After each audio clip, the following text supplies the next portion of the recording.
From our studios here at Kokomlin Lane, Accra, this is Joy News Prime. I am Emefa Apau. In the next 60 minutes.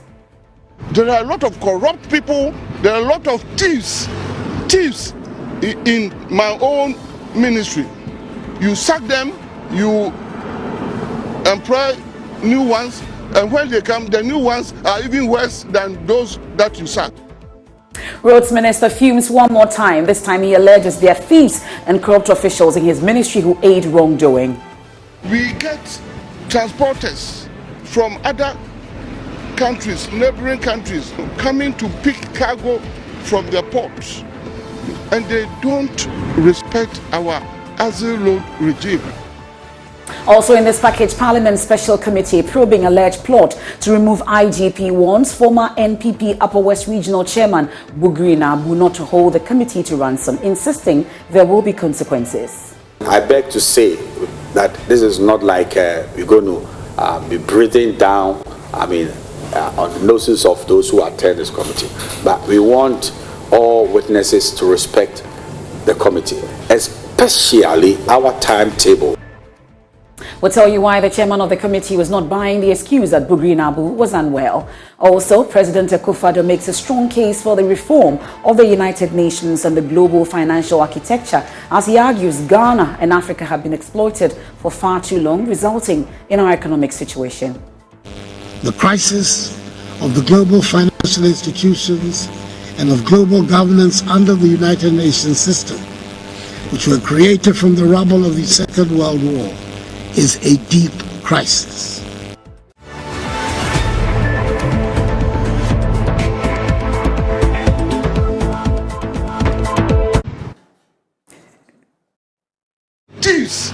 Thieves in my own ministry.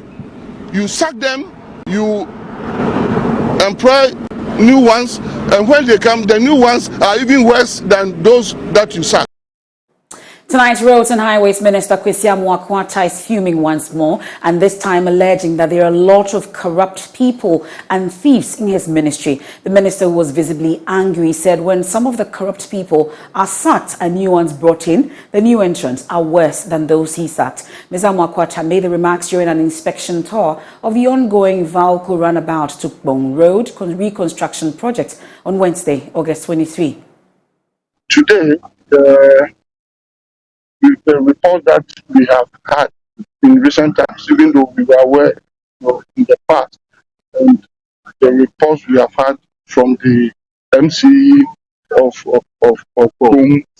Bong Katamanso, the Honorable MCE who is with me, and then from the Tanker Drivers Association, we have moved on to the hometown to the Barrier Road.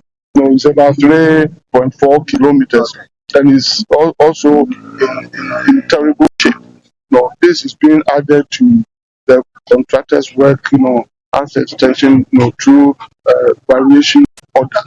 And I have directed the contractor that they should work on this road from next week to give it a smooth traveling surface. So that we don't run the risk of any tanker falling off because of the quite deep potholes. May God forbid. So generally, to answer your question, I am highly impressed. Work is going on satisfactorily, and we shall continue to throw our weight behind the contractor. As you say, I'm talking on behalf of government. The resident engineer has also been giving status of the reconstruction project. Bad materials, and we filled it with better materials compacted to the levels required.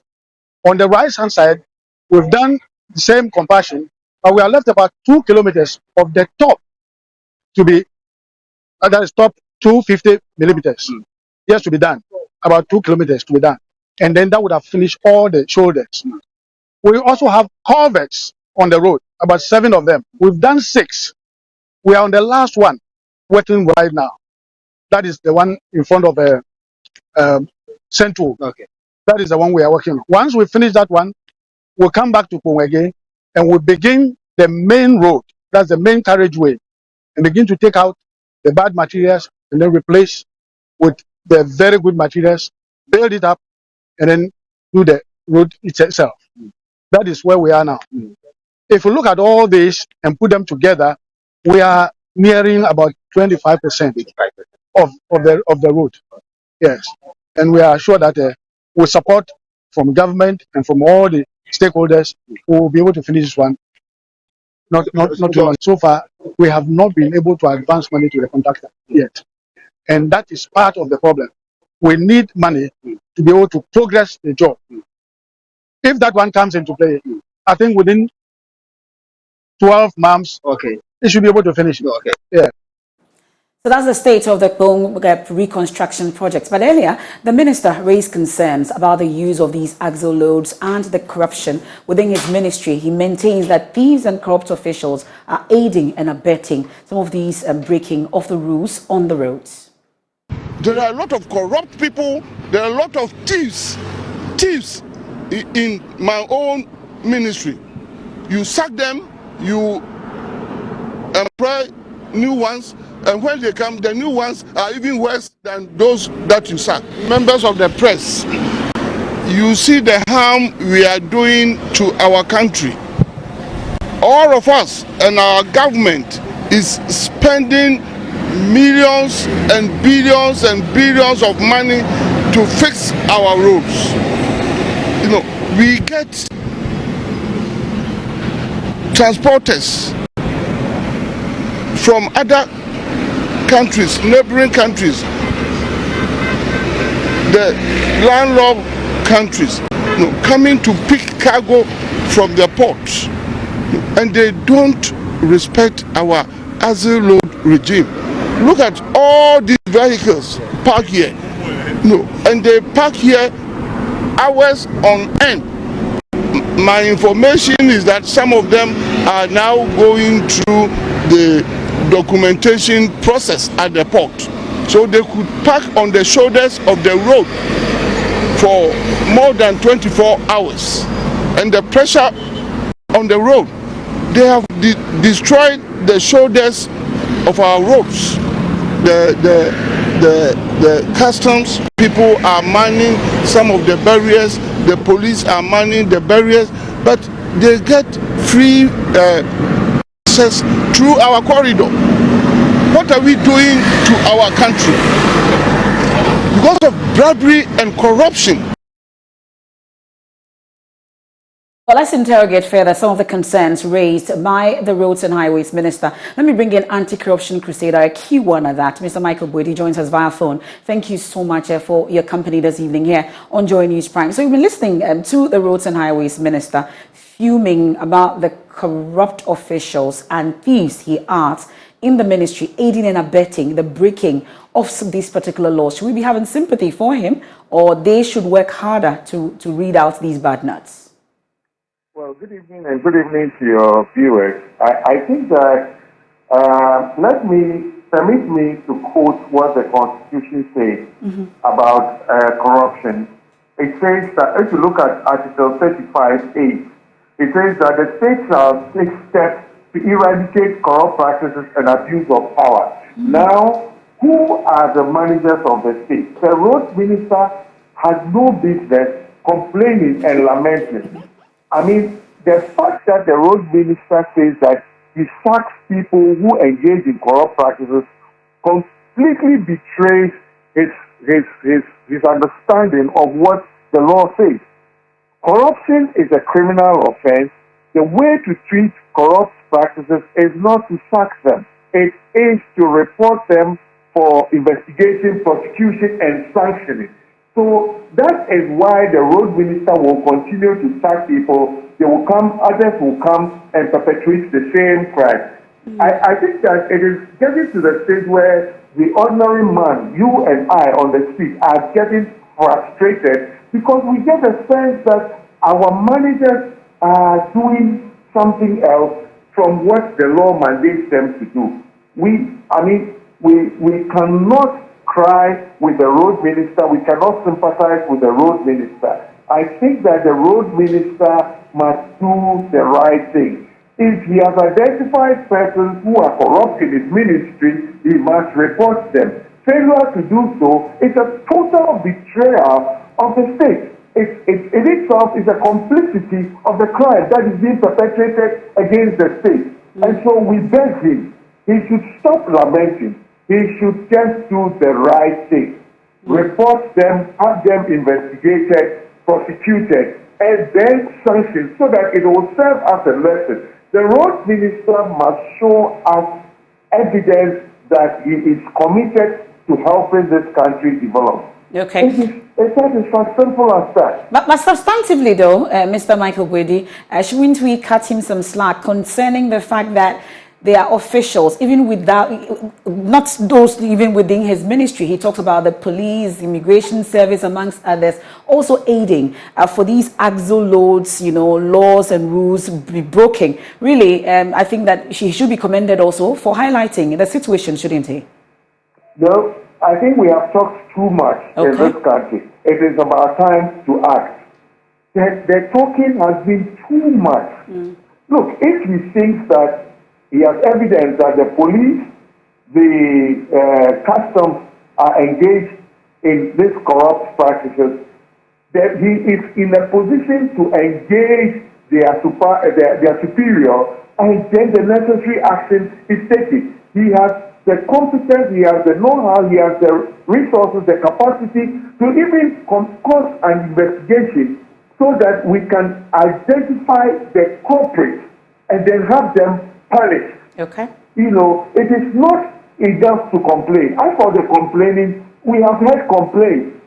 If it's all about just complaining, that we elected them to steer the affairs of this country, then we can all manage the government, or we can all run the country, because we are all complaining. We'll leave you here, Mr. Gwede. Thank you so much for joining us this evening here on Joy News Prime. He's an anti-corruption crusader.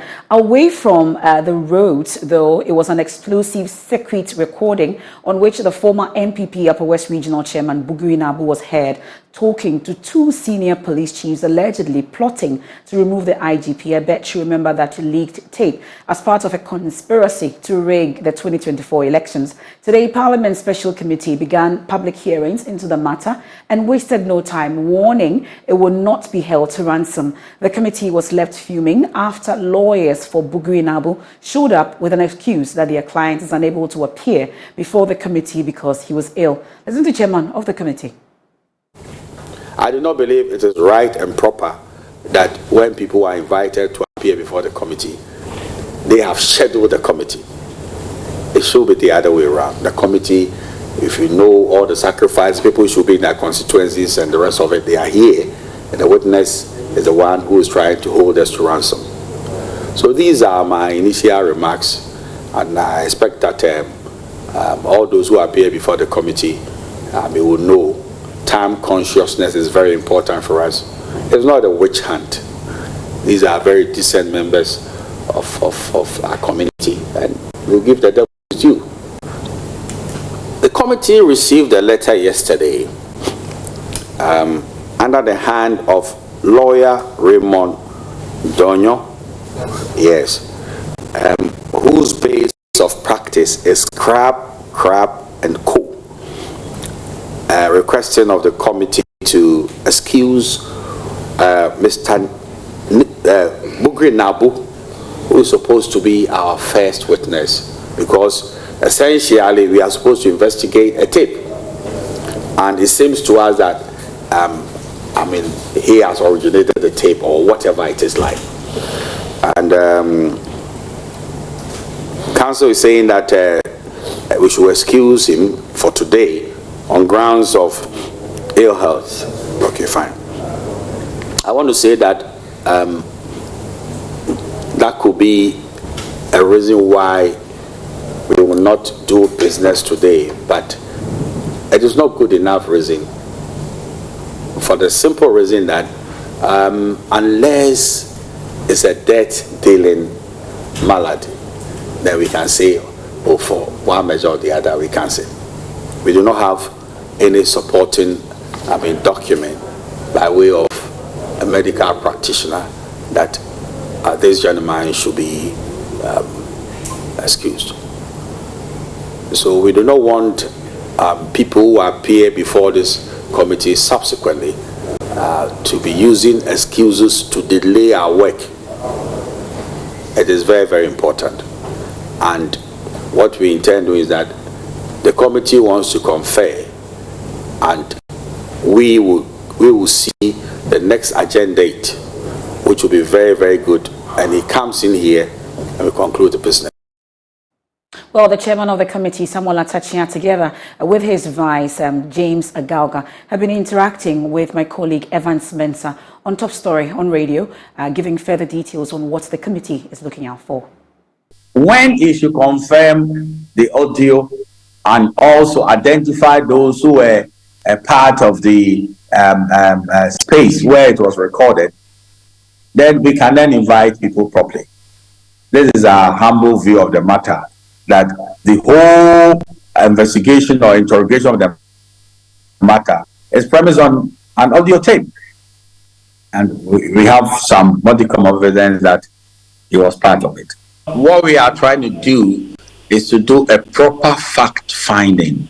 We don't want to do conjectures or evidence. So now that we have fingered one who is there, the evidence will unfold. And mind you, the gentleman who we want him to come and start, will testify or not.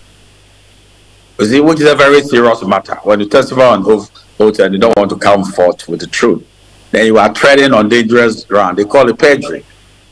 So this is how we want to do, but we don't want to assume that we know the full evidence. We want the evidence to unfold so that people will just listen in and say, oh, this is what he said.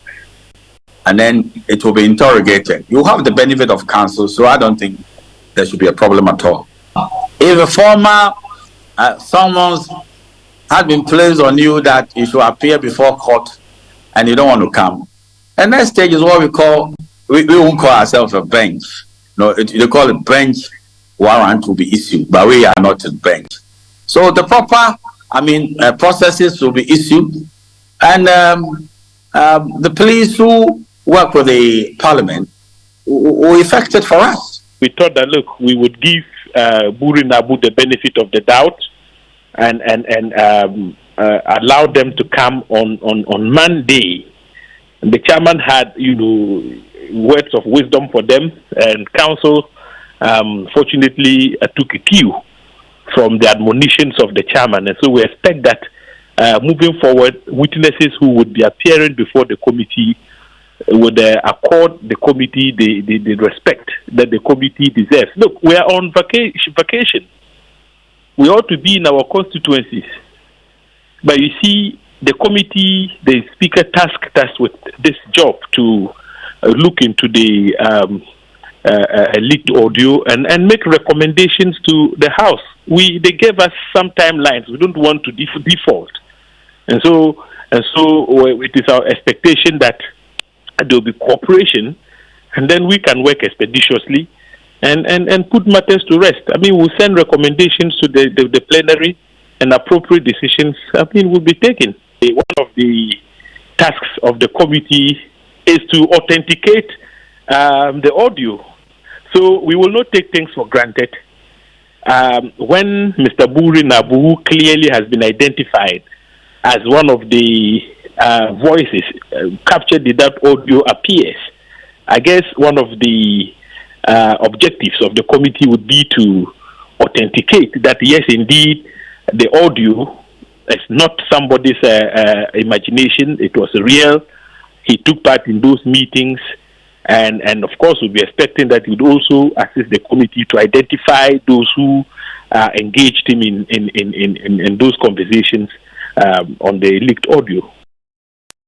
So that's James Agauga there speaking earlier on Top Story. You also heard the chairman of the special committee, and we're told that the committee will resume sittings on Monday, and definitely we'll follow up that for you. Also more on myjoyonline.com. Now, Parliament's Finance Committee is challenging claims it granted a $4 million tax waiver to Fort Mac Limited for the construction of a hotel under the One District, One Factory initiative. The Finance Ministry last year requested for a $6.3 million tax waiver for a Ghanaian-owned company, but Parliament granted almost $4 million in waivers for Formark Limited. We'll bring you details of that shortly, but we know that Chairman of the Finance Committee insists the waivers were granted the company as a strategic investor under this particular act. My colleague Maxwell Agbagba joins us via Zoom with details of this particular story that was first broken by the Fourth Estate. We'll have details of it. But Maxwell, thanks for joining us. So let's talk about what exactly the Fourth Estate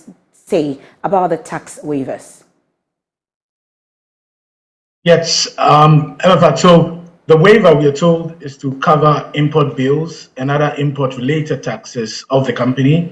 Now, the company also received a 5-year tax holiday. The parliamentary approval followed a request from the Ministry of Finance, we're told, on July 25, 2022.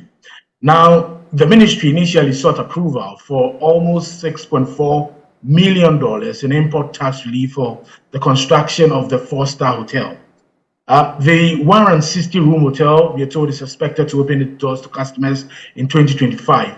The Ministry of Finance wanted the relief granted in line with the tax exemption regime under the One District, One Factory program. This means the company would not pay anything in taxes when its import materials and equipment within the exemption granted arrive. Now, additionally, the Finance Ministry asked that Parliament allow the company not to pay VAT on items it procures locally for the project. Now, companies in this category also benefit from a 5-year tax holiday. Now, per the Standing Orders of Parliament 169, it required that the Finance Ministry's request was forwarded to the House's Finance Committee, which is chaired by Mr. Kwaku Kwarteng. Now, the committee in its reports to the House dated November 25, 2022, recommended that the request be approved, but it reduced the amount from $6.6 million, a little above $6 million, to $3.9 million.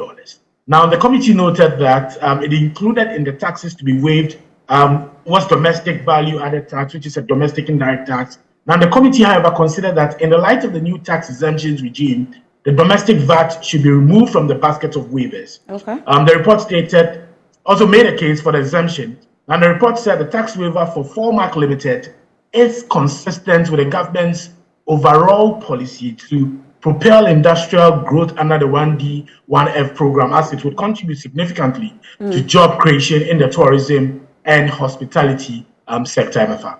Well, but the Fourth Estate checks also reveal that the company details could not be found in the database of the Registrar General's office. Yes, MFA. To qualify for tax exemptions, a company needs to register with the Office of the Registrar of Companies, that's the ORC, and have an unblemished tax record with the GRA. Now, in March 2023, the Fourth Estate wrote to the ORC seeking background information relating to Formark Limited, its directors and shareholders. However, per the records of the state institution tasked with keeping the records of all registered companies in Ghana, the company does not exist. Now, the ORC suggested to the Fourth Estate to confirm from the directors if there has been a change of name. And that response was given by the head of companies at the ORC, Jones and Ansah. And he said in that letter that, quote, also, if you have evidence of registration documents of the above named companies, please do not hesitate to let us have it so we can authenticate and update our records accordingly, MFA. Well, the Finance Committee of Parliament has responded to the claims. What does it say? Do we know?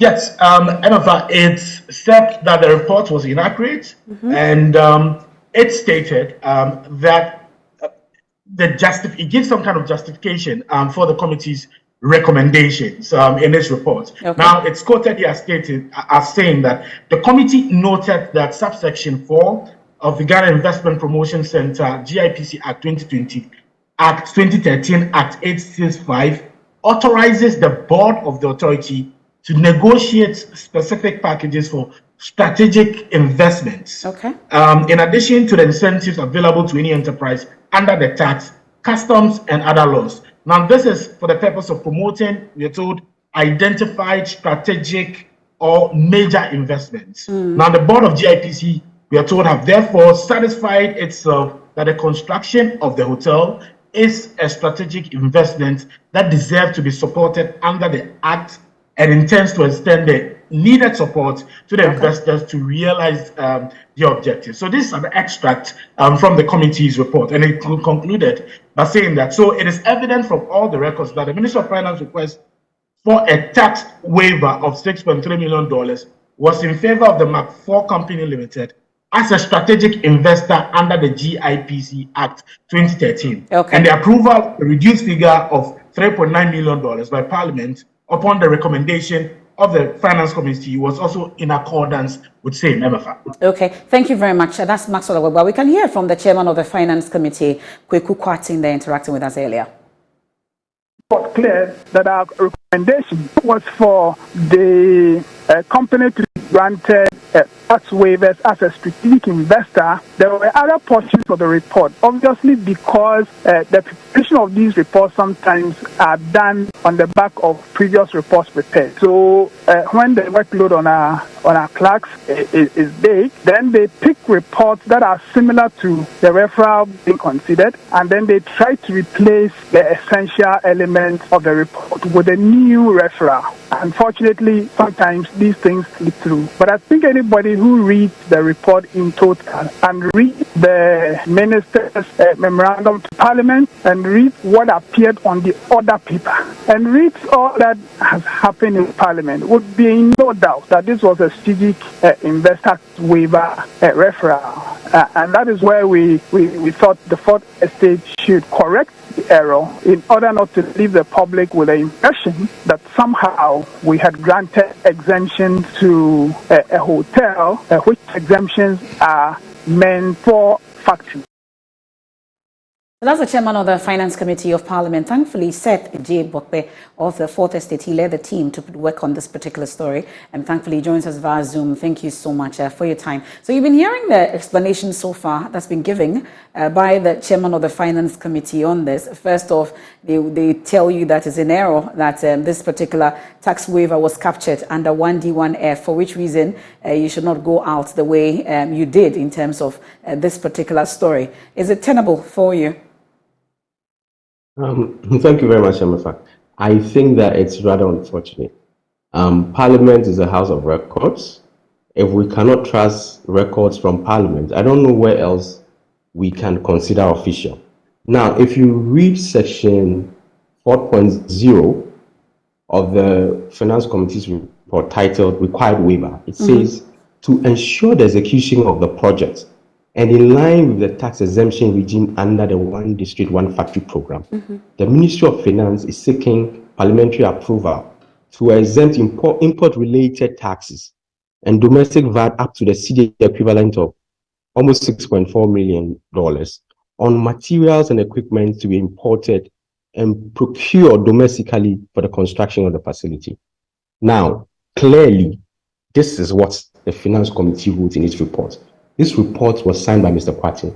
He cannot therefore say that we made a mistake. Now, secondly, if you look at the documents that the Finance Committee alluded to, they had the 1992 Constitution. These were the references they made to approve this waiver. The Standing Committee of the Standing Orders of the Parliament of Ghana, the Public Financial Management Acts, and guidelines for the approval of tax waivers under 1D1F. Nowhere did they mention the GIPC Act. If you are granting an exemption under an act, clearly it should be specified. So if he is saying that we made a mistake, no, we did not. If anything, he should rather be apologizing to us because in 100 years' time, if we pick exemptions granted by the House, what will appear is this document.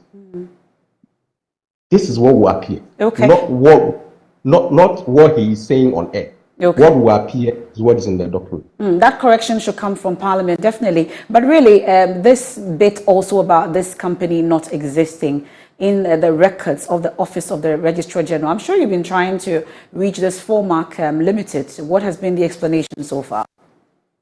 So what we did is to write to the Office of the Registrar of Companies to get the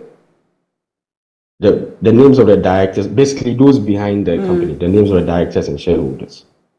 And we made them set various variations of the name. 4, as in the number figure 4, dash MAC, Mac. And then also 4 without the hyphen, Mac. And then the spelling, 4, FOUR, Mac.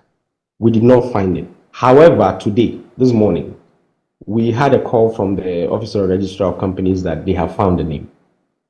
But then we made another search. After how long of a search?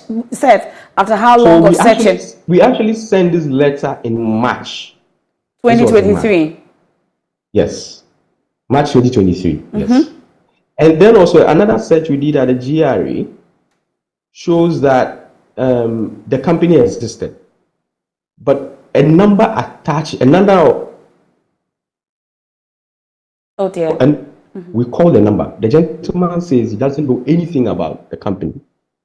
But all of a sudden, you are told today that the company exists on the register. Yeah, we're told that the company exists. So, okay. I mean, we have documented proof from the Office of the Registrar of Companies. Yeah.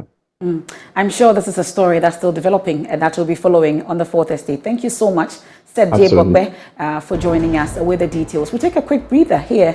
We deserve it at this point here on the Joy News Prime. We're back with more stories. Please do stay.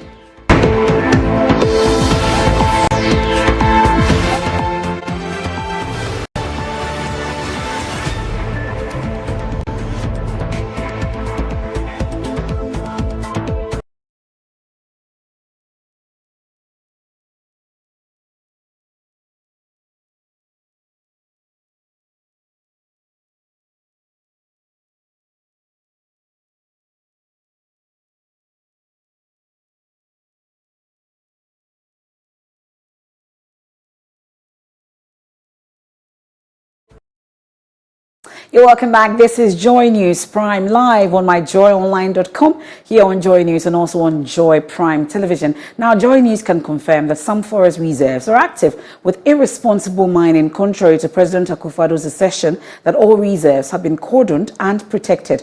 The president in January this year said the country's forest reserves are under the protection of security agencies, but a trip to the Apamprama Forest Reserve in the Ashanti region indicates extensive devastation of the natural resource, even at the time the president was making that statement.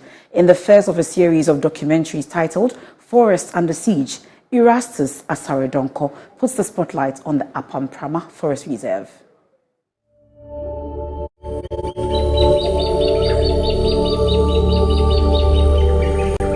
In January this year, President Akufo-Addo gave assurance that all forest reserves have been cordoned off and protected. The Ministry of Lands and Natural Resources has, through the agency of the Forestry Commission, with the assistance of the military, made the effort to cordon off all 294 sites of forest reserves in the country and rid them of illegal mining. Even at the time of making that statement, the Apamprama Forest Reserve in the Ashanti region was being pillaged by Chinese miners and their Ghanaian collaborators. Today, one cannot distinguish between the Odahun, Kobro, Abuakwa, and Benenebane sections of the Apamprama Forest Reserve. The devastation stretches deep, revealing the depletion of thousands of hectares of this major carbon filter for Ghana. Madam Emilia. This miner tells us he works for one Emilia, who we later learned is a politician. Other miners are not happy that her equipment were left out of a recent onslaught against illegal mining in the forest.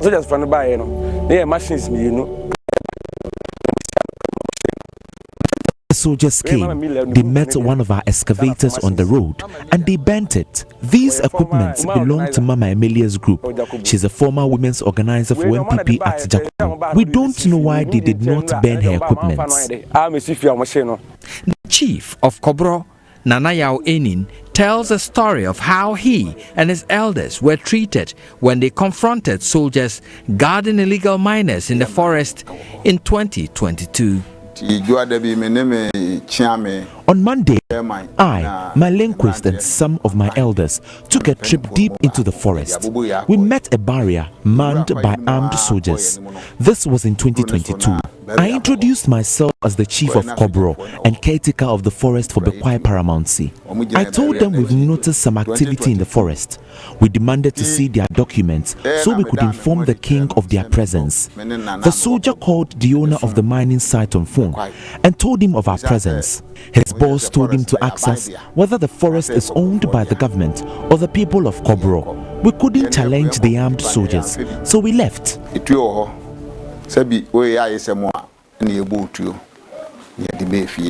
Reporting for Joy News, Erastus Asaredonko, Kumasi. We have many more of such series coming up with Erastus Asaredonko. Now, President Akufo-Addo is making a strong case for the reform of the United Nations and the global financial architecture, which he argues is in deep crisis. The president, who is attending the BRICS summit in Johannesburg, South Africa, says the continued exploitation of Africa to the detriment of its people ought not to persist, and there's an urgent need to pursue new cooperation and multilateral arrangements that will move and reincorporate many economies in Africa, including Ghana, which are currently challenged economically. Excellencies, I urge this meeting to address one issue of importance for us in Africa, and I believe for the world generally. That is the urgent necessity for the reform of the United Nations, especially of the composition and structure of its Security Council. The contemporary world has moved on significantly from the post-1945 world, which gave rise to the birth of the United Nations and the makeup of the Security Council. The world of 2023 is not the world of 1945. The crisis of the global financial institutions and of global governance under the United Nations system, which were created from the rubble of the Second World War, is a deep crisis. Now, the second phase of the Kumasi International Airport project, which began in 2018, has halted due to lack of funds to continue its construction. The project forms part of three major construction works, including the KATR Market Redevelopment Project and the 500-bed capacity mother and baby unit at the Komfo Anokye Teaching Hospital, which have also stalled. The Kumasi Airport project, which is expected to provide the requisite infrastructure for safe domestic and international operation, is now idle as contractors abandon work. Nana Boachi Dankwa Yadom spoke to some residents. In 2018, President Akufo-Addo cut short for work to begin on the construction of the second phase of the Kumasi Airport project. The project was expected to be completed in 24 months. In 2023, contractors have left the site, leaving the project site covered with weeds. What do residents of Kumasi make of this? Airport no yanyai tamaledian ye The airport is left abandoned. The contractors are not on site. The government should be truthful to us because it's our taxes. Not having enough international airports in Ghana is our problem. Everyone traveling would have to use Kotoka. Meanwhile, an international airport in Kumasi would help neighboring regions.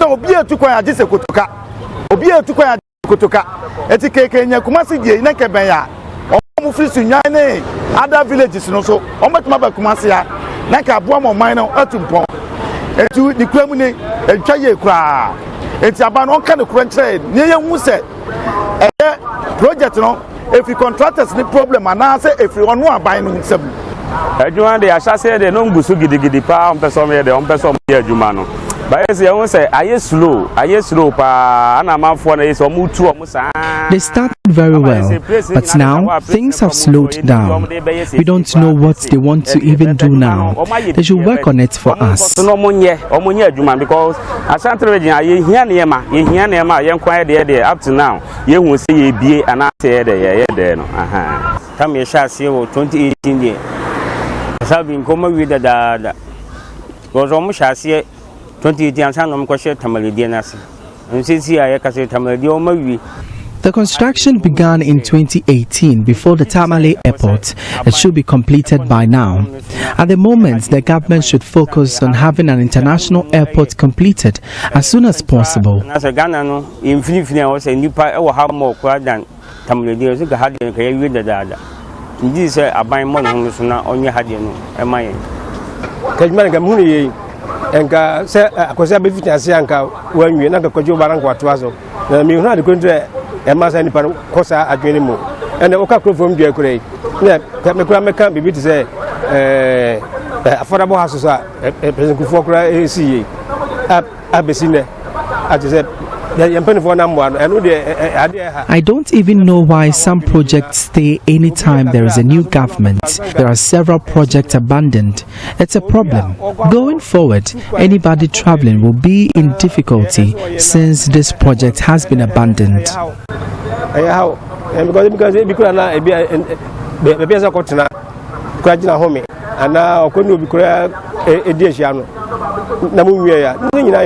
And then for example, was some Omusaka Debia, Omumade and Yamani NC and Sanibia or for the Fufro. Now, this is the Kumasi Airport, the phase 2 of the entire project. The project is said to be 70% complete but left abandoned. Reporting for Joy News, my name is Nana Boache Dankwayadom, Kumasi.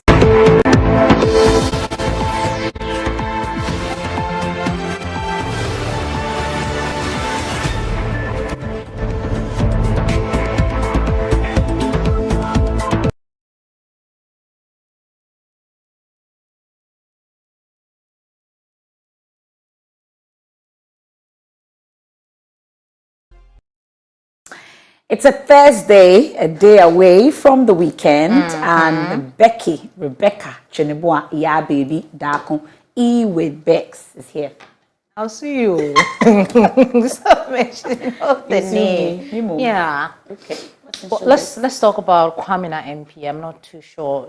You know. Oh, okay. That's nice. My friend. Why wouldn't I you're in the system, showbiz system. He's out with a new EP. He calls it Warm Up. And he was on Andy Dusty's show this morning, and he's been telling us all about it, what fans should expect in this new audio. The EP is 6 songs. 6 songs? Yeah. All Amapiano? Yeah, all Why? Amapiano. That is what we decided to do. First of all, you know, I'm the type of artist that like to make songs that would make people dance. You know, yeah. And then Amapiano is like one of the sounds that I really do good with. So we decided, Charlie, let's do something. And then I feel like I haven't really released songs that are very danceable. So I was like, yo, this is the time. Let's just put some danceable songs together. Amapiano, 6 songs, and then give it to But why Amapiano? Is there a target? What's the target? We were just trying to get to people from the clubs, people who want to dance, people who are looking for a playlist to, Amapiano playlist. We don't really have much Amapiano songs coming from Ghana. There are few. Yeah, we are always listening to the South Africans, and if you want to hear some, that's where it was created. That's where it's from. So. Yeah, and I mean it's a good sound, and then it's nice to tap in and then try to do something from that side as well. So yeah. So in this case, all the songs were produced here in Ghana? Yeah, in Ghana. I produced one song, and then there's this guy, Anel. Anel produced MOG. Yeah, a few producers from Ghana, actually. Yeah. Is there an intention to cross over? I mean, yeah, of course. Yeah, that's what we are trying to do. That's the target. Yeah, I mean, ever since we started working, we started making music, we've been always hoping to get our songs across the world, overseas, everywhere for this world. So yeah, we want to do that. We want to keep doing that. And you think the Amapiano sound is what's going to take you there? I am not thinking that Amapiano sound will take us there. I think the whole music thing in general, like not to even talk about the genre or the type of song or the message. Yeah, we're just trying to create sounds that would get to the people. Right there. MFR, today's Thursday, and we usually do Throwback Thursday. And this one sits right this evening because I don't know whether you're familiar with Thursday Theatre. Yes. You are? Yes. Yeah, we've got episode 4. You, the younger ones who, who have no idea of what Thursday Theatre is and what it means to us as, Ghanaians and people who adore the showbiz industry. Go ahead. Not too sure. Oh, I'm a baby. That is why I'll be brushing my teeth this evening with Pepsodent. And Morning tomorrow, and evening. when I wake up, I'll brush my teeth with Pepsodent, Cavity Fighter, Charcoal, Pepsodent Herbal, and Triple. Yeah. Do it always. Praise the Lord. Every smile matters. Have a good evening. And there's more when you log on to myjoyonline.com. Beverly Broom is up next with Prime Business. Please stay.